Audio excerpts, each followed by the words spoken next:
You understand, I'm thinking about that there. You know, Jim, the way things are, the next generation has got a right to ask just where this country's headed. Here's the way I begin. What makes America great? Is it the rich soil? The good earth of Africa and Russia is just as rich. Is it our resources? In China and South America, just as valuable treasures of coal and minerals. Is it our people? Perhaps. But remember that we Americans, or our forefathers, once were aliens who came to this country from other lands. And whether they landed in 1620 or 1820, or what ideal fired them with and got for a straight so can't finish it. Don't just seem to know the answer. Well, Sam, if you don't, I guess nobody does. Your folks have been around these parts for 300 years. Been running this for more than 100.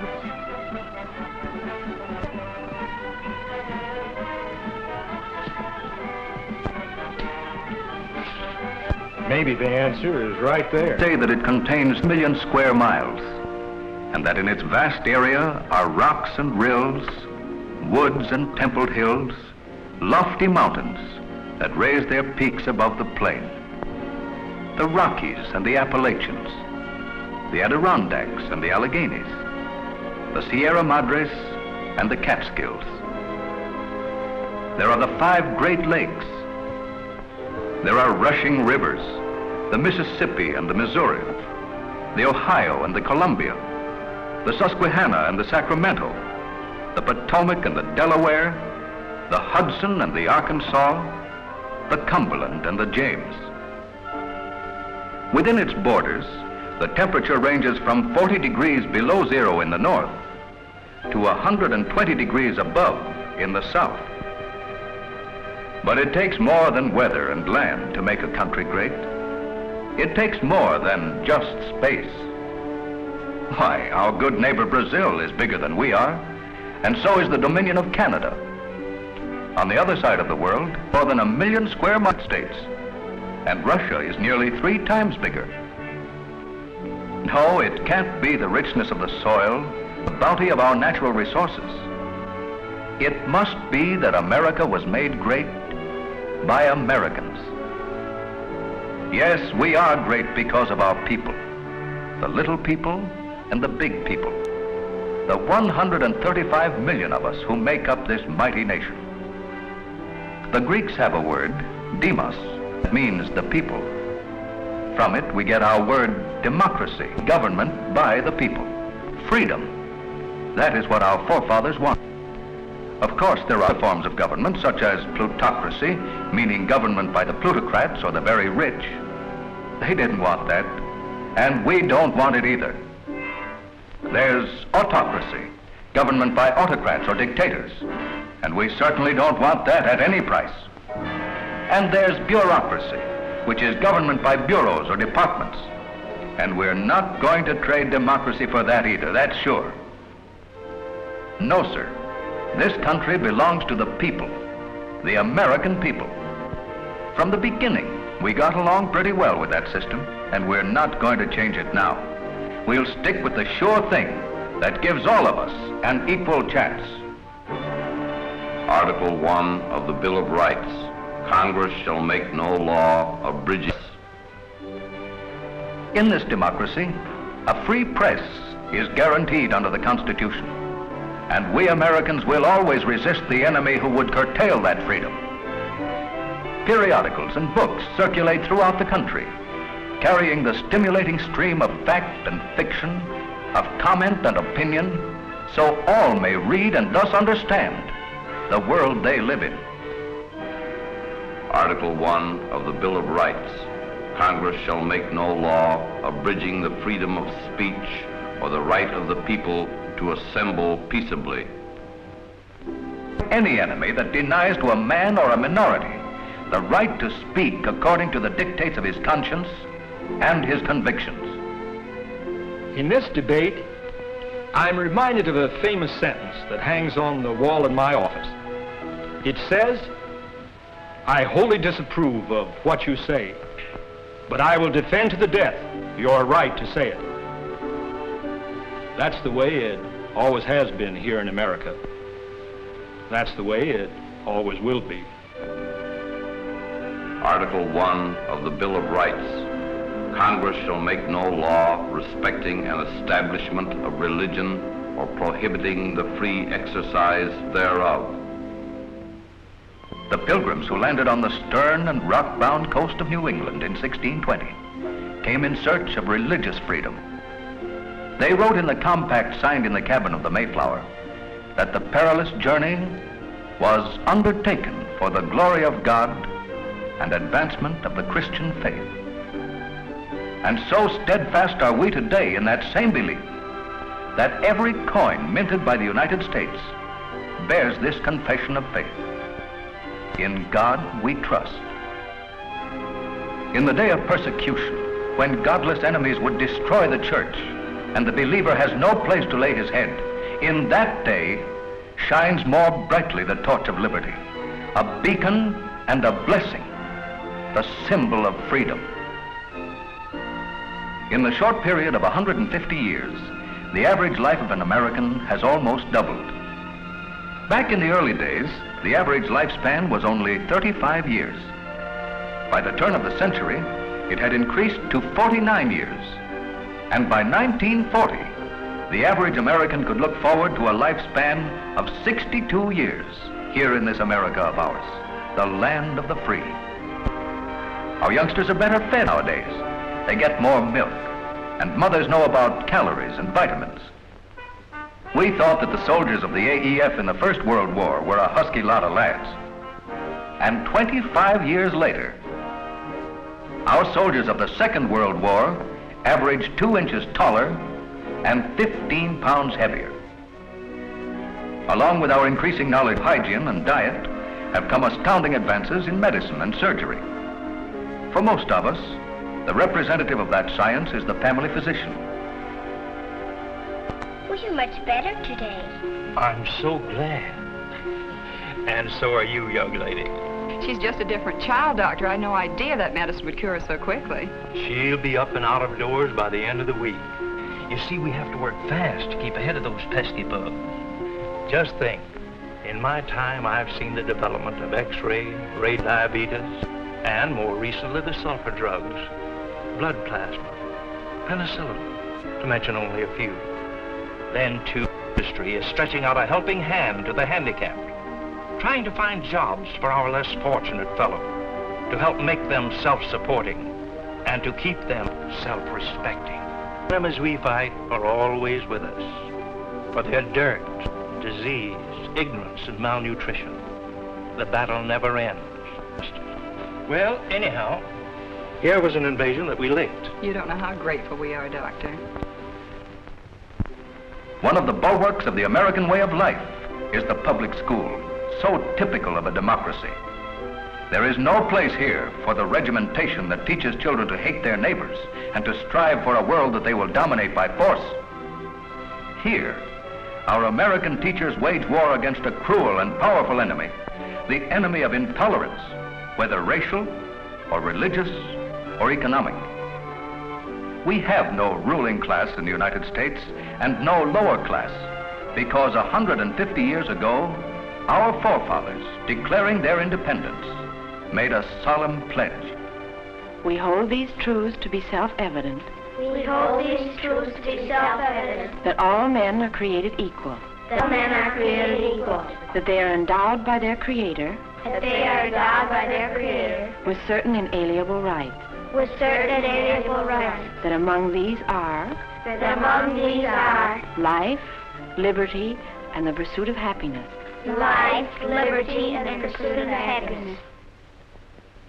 Call it a machine age. Say that we're a nation of realists. We still have time for great music that makes life richer. We have built museums and galleries to house art treasures of all the world. As evidence of a national economy that is both healthy and wealthy, we beautify our cities and towns with inspiring sculpture. To that towering giant of a man, the fitting tribute. In gratitude to the rare soul we know as Abraham Lincoln, this noble fane was erected to hold forever sacred the great heart of the man who gave his life that government of the people, by the people, for the people, shall not perish from the earth. There is beauty in our skyscrapers, those vertical cities of stone and steel and glass that have their counterpart nowhere else on earth. There is a clean and efficient beauty in our factory buildings, where so easily are wrought the daily miracles of streamlined production of the world's best manufactured goods. There is beauty in the graceful sweep of a vast stadium, beauty along the shores of our two oceans and the Gulf, and in the vacation lands of the mountains, where the sun is bright, the air is clear, and all nature smiles. There is utility as well as beauty in our bridges that fling their arches across bays and rivers. Among the most majestic structures in our country are the massive barriers of steel and concrete, the dams of the far west that hold back the water and then send it out in life-giving streams that already have made fruitful more than 20 million acres of cropland and will within a few years reclaim 22 million more. But more important to America than any of these is a less imposing structure, the American home. Whether it is a house on a village street, a storied mansion in the South, farmhouse of the Middle West, a Long Island estate, a gaily colored stucco gem of the Pacific coast, an apartment mid the millions of a big city, still it is sanctuary. Still it is a stake in the country, an investment that pays dividends in speaking, yes, and in dreaming in the free air of this land of opportunity. In peace, there is a never-ending battle against the farmers busy in the insect world, and so successful that not only do we have more to eat than any other nation on earth, but we grow bounteous surpluses that go to lands across the sea. Take corn, for example, our most valuable crop from 1930 to 1940 was 37 bushels per acre. By the farmers of a good corn hybrid increased the yield in 1942 to an average of 56 bushels per acre. For the entire country, that meant an increase of 629 million bushels. Truly, our cup runneth over. Just as extraordinary and just as gratifying have been other scientific advances. Take eggs. Improving the breed of laying hens has greatly increased egg production. The average hen of 1920 laid 60 eggs a year. By 1930, the number had been increased to 89, and by 1940, the average was 115 eggs, which certainly comes under the head of quantity production. Contour farming and many another innovation in crop rotation, soil analysis and fertilization are widely accepted as means of conserving moisture, reducing soil erosion, and producing bigger and better crops. The years ahead look good to the farmer. My great-grandfather started this farm, and for 4 generations we've lived our lives here. This is our land, mister. We've paid for it with our labor and our sacrificing. It's free and clear, and we aim to keep it that way. That's the talk. Keep America free. When you own land, you own a piece of America itself. That's your capital. But there are other ways of owning a part of this country. Did you ever think that every man who buys a bond or who deposits money in a savings account is a capitalist? Money that goes into a bond or a savings account is used by the government or by the bank, and they pay interest for the use of the money. Same way with life insurance. The company puts your money to work and can use it. Money is just paper or metal, unless it does a job. Go back to the early days of our country. Railroads were few, and the trains were slow. The horse tried hard, but he wasn't any too speedy. The first automobiles were faster, but they were noisy, undependable, and expensive. Americans have always wanted to go places in a hurry and in comfort. So the railway engineers, men like House and Pullman, went to work. And so did the automobile engineers, men like Haynes and Chrysler. When their plans were made, They needed money for factories and raw materials and workers. And where did they get it? Why, they naturally went to the banker and they borrowed money. Whose money? The most capitalists who deposit their money so the bank can put it to work and pay them interest. It's folks like these, folks like us for that matter, who helped and are still helping to build this country. Our taxes, our savings, our money that goes into stocks and bonds, all these add up to the billions invested in our America. And see what happens. With only 7% of the population of the earth, we Americans have built and own nearly 1/3 of all the railroad mileage in the world. And we own more than 3/4 of automobiles in the world. They travel over the finest roads on earth. And we in America have built and half of all the improved. That's the kind of faith we have in the pioneers. And when we're in trouble, they come to our help. Automobile manufacturers were making their finest cars in 1941. The country was at peace. But when the threat of war made it necessary to arm America, the automobile makers and all industry plunged into the gigantic task of producing the tanks and trucks and guns and ships.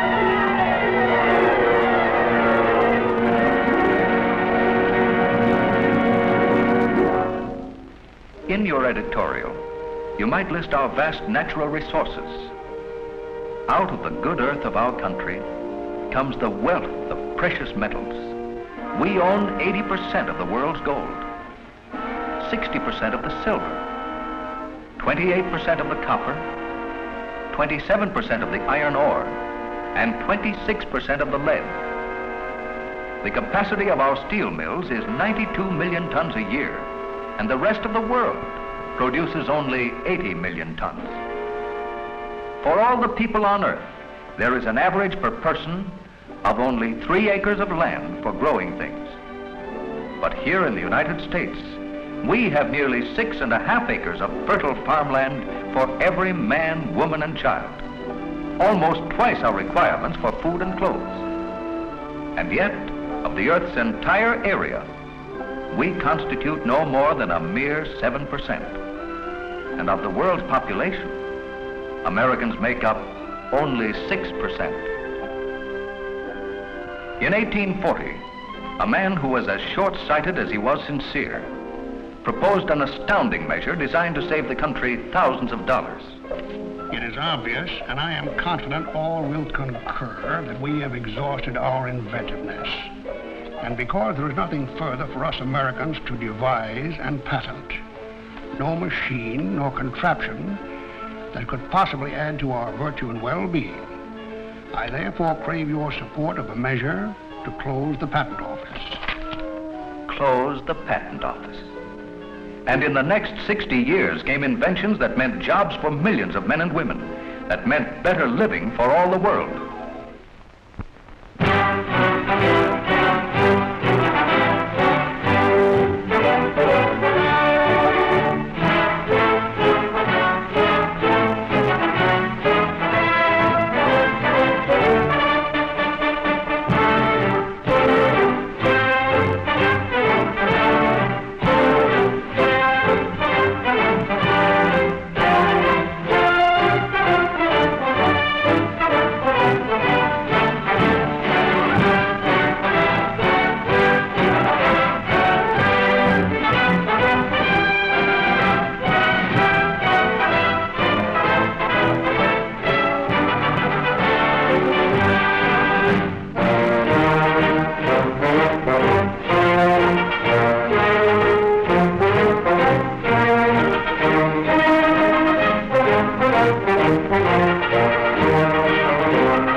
Each year, there are 400,000 applications for patents. Close the patent office? Why, we're just getting started here in America. Benjamin Franklin's discovery of the electric properties of lightning was in itself of little importance. But through the inventive genius of American engineers, and the production genius of American management, Franklin's idea was given practical value, and it changed the lives of every person on earth.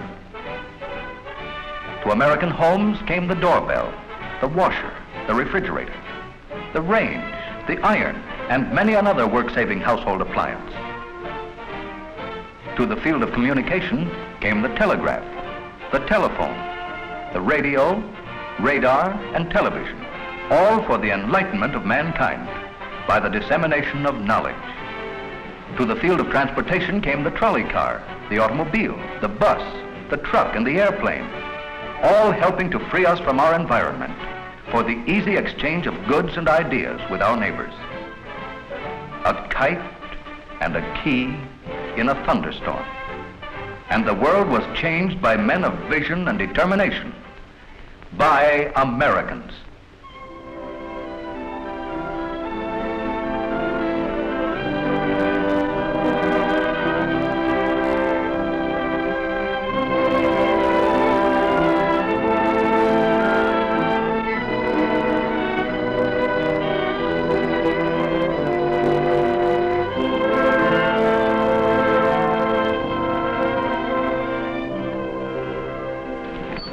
Might as well get out and rest a minute. Okay, Sarge. This is pretty country, all right. Sure is. Folks are mighty nice, too. But somehow they don't seem to have any spunk. Yeah, everybody's all mixed up over here. Kind of going around in circles. That's one of the things I like about the good old USA. We're going somewhere in a straight line. And that's still the shortest distance between 2 points. Take that road we just came over. It looks like the people, all mixed up. Over here, they're always switching around from kings and emperors and czars and to these here dictators and what have you. They can't seem to make up their minds. That's because some big shot's always making up their minds for them. Everything's all cut and dried. If your father's a baker, then you're a baker. If he's a waiter or a clerk or a carpenter, then that's what you are. Over here, there's no chance to take a chance. Believe you me, Sarge, when I get back home, I'm going to declare my independence first thing every morning. I'm going to work wherever I want to, and nobody's going to tell me different. I'm going to go to any church I pick out. Nobody's going to stop me. I'm going to have my say on every doggone thing that goes on in town, and nobody's going to shut me up. I'm going to vote the way I want to, and think the way I want to. I'll probably get married. And if I have a kid, when he grows up, he's going to pick out the kind of work he wants to do, with no high pressure from me or anybody else. Yep, that's the way it looks to me from this distance. America's on the road, and what a sweet one. Plenty of work to do, plenty of fun when you're through. A road with a nice home on the side of it. Radios and automobiles and fishing trips. Hot dogs and cokes, and a wife and a kid and your pals. A road as straight as a string. It leads to school, to church, to a good job. Maybe a business of your own someday. That's the kind of a road to travel. Then we'll be going places. Well, that's what we'd better do right now, go places. When enemies across the sea strike at liberty, then there is war. The young men go away to fight for our freedom. And not all of them come back. In times of national stress, we are compelled to abandon many of our hard-won privileges and prerogatives. When boards and bureaus and agencies take away parts of our liberty, we grin and bear it. But when the emergency passes, let us stoutly demand the restoration of our rights. Remember when coffee was scarce and we couldn't have a second cup? Of course we didn't like it, but the coffee shortage wasn't fatal. We lived through it. The big point is this: we gave it up to help win the war, and we got it back. So let it be with all our liberties that must be suspended when our enemies press about us, but must just as surely be restored, that the spirit of freedom shall not perish. Liberty is not just a word, not just a statue, not just a slogan. It is a continuing thought, and its price is eternal vigilance. So let us be on guard against the enemies of liberty.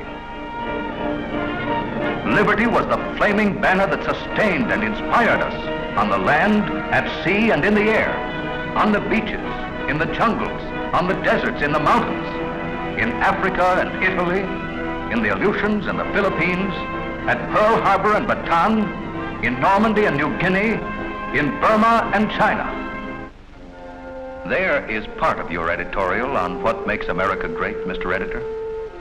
The rest of it lies right outside your window. Quote figures on natural resources, but remember, still our treasures and our greatest assets are the boys of the next generation, the men and women of tomorrow, who must be staunchly on guard if our freedom is to survive. Here is America in miniature. Organizing a ball game is not unlike starting a business. Nobody does it for you. You do it yourself. And nobody tells you that you can't. Of course, there are arguments. That's typically American, too.